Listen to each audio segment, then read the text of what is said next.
there's something in the air. A rapidly accelerating digital exchange of information and ideas. Sharing, collaborating, connecting through HPC. The focus area of the conference is meant to inform a very important debate that will be happening in the next several years.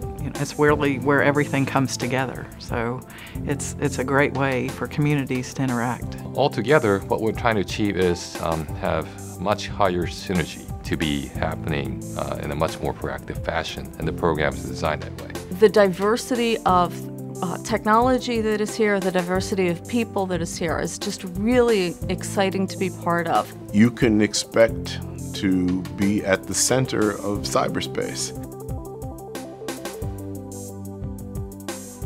I'm really excited about the SC11 conference because it brings together people from so many different cultures and backgrounds, brings together the experts in the field, and brings together the next generation of pioneers that are really going to evolve what high-performance computing is and how it's used. So we spent quite a bit of time talking about what's a real cross-cutting driving issue that affects the majority of the community that comes to a conference like SC11.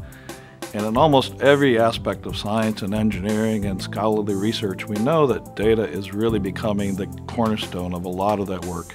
Data-intensive science is really science where data is the dominating factor, either as a challenge or as an enabler. So data-intensive science is about science that deals with massive amounts of data. So you see data-intensive science across the entire program of the conference. You'll see participation from the HPC community and also from new communities who are new to HPC and will be coming to discuss data-intensive science.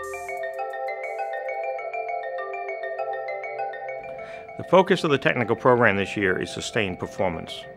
It is an opportunity to discuss how real work gets done on high-performance computing machinery and how we may measure that real work, how much real work comes out of these machines. There's a lot of times where we go and talk about what benchmark people have hit, what we're doing in terms of pushing the technical edge.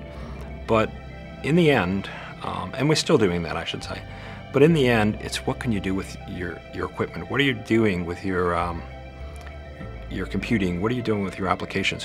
What are you really going to use it for? Well, I think we have extremely high quality technical presentations, papers, posters, interactive capabilities of actually talking to folks, masterworks, you name it. The quality we have maintained or actually improved in the sense of the review processes, the numbers of papers, and what is the cutting edge of HPC. I think someone else I heard describing this is the county fair of high-performance computing. This is the place to be. One of the activities that's new in the tech program this year is what we call the State of the Practice. But this is where we start seeing the computational scientists, even the domain scientists who really aren't computer scientists coming in, with the people who are actually running large facilities, the people who are manufacturing equipment, the people who are developing apps, developing architectures. They're all in one place, and now they can have a free exchange of information. We have other new activities, a new visualization showcase for demonstrating the impact of high-end visualization on understanding of science and engineering problems.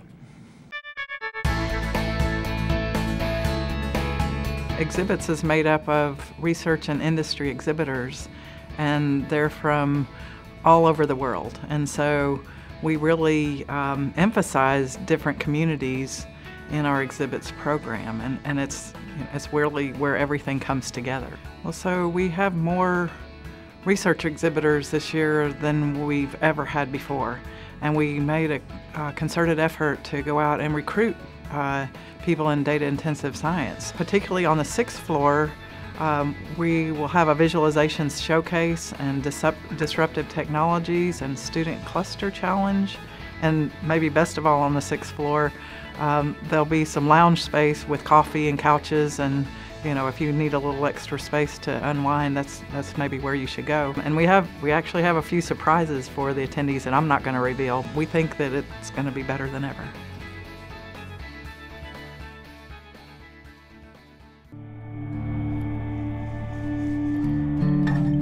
Science is very data intensive. During SC10 last year, there were 277 terabytes of data transferred through SciNet for the 1 week of the conference. This year, we're expecting several of the research network connections to actually go to 100 gig connections, which is a factor of 10 faster than we've connected to them in previous years. Research Sandbox is where SciNet is trying to push more of the research side of networking and is working together with the technical program committee to actually have submitted proposals for doing interesting new network technology as a component of SciNet. So this is where we really kind of push the envelope of what's possible and what can be done within the network.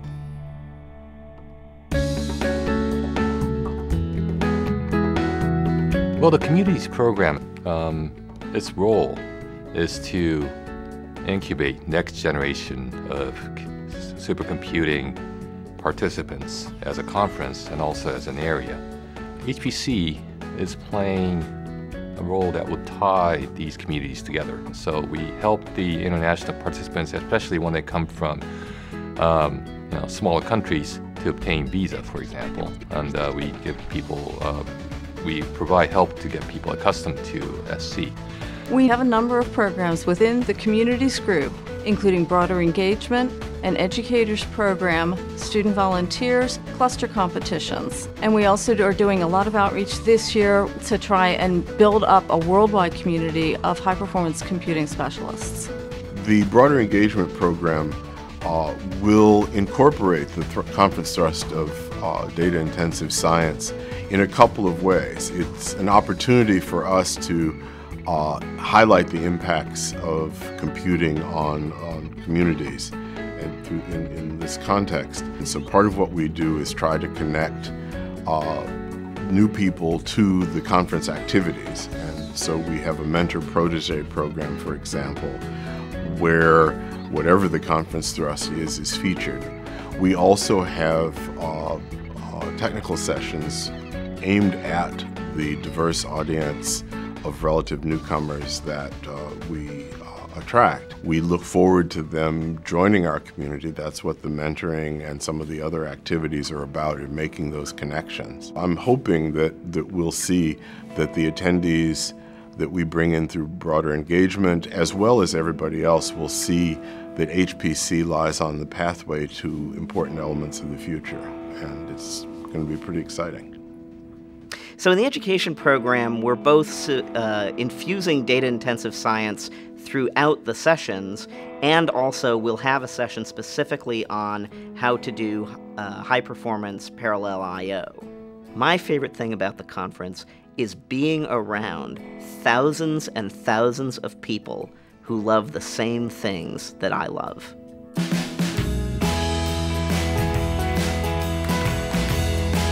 When we think about the vast community of participants coming in from all fields of science and engineering and technology, we often wonder, so what's going to happen as a result of this? I think it's unpredictable, but the collection of these very intelligent people coming together, the entrepreneurs, the innovators, that together as a community, they're going to explore and identify new paths, new opportunities, and through that process, we will collectively come out with new knowledge and new understanding about the world around us. I think we're going to learn a lot in the process and discover aspects of science and engineering that we've never discovered before. New worlds will open up to us and transform the way we live in our world.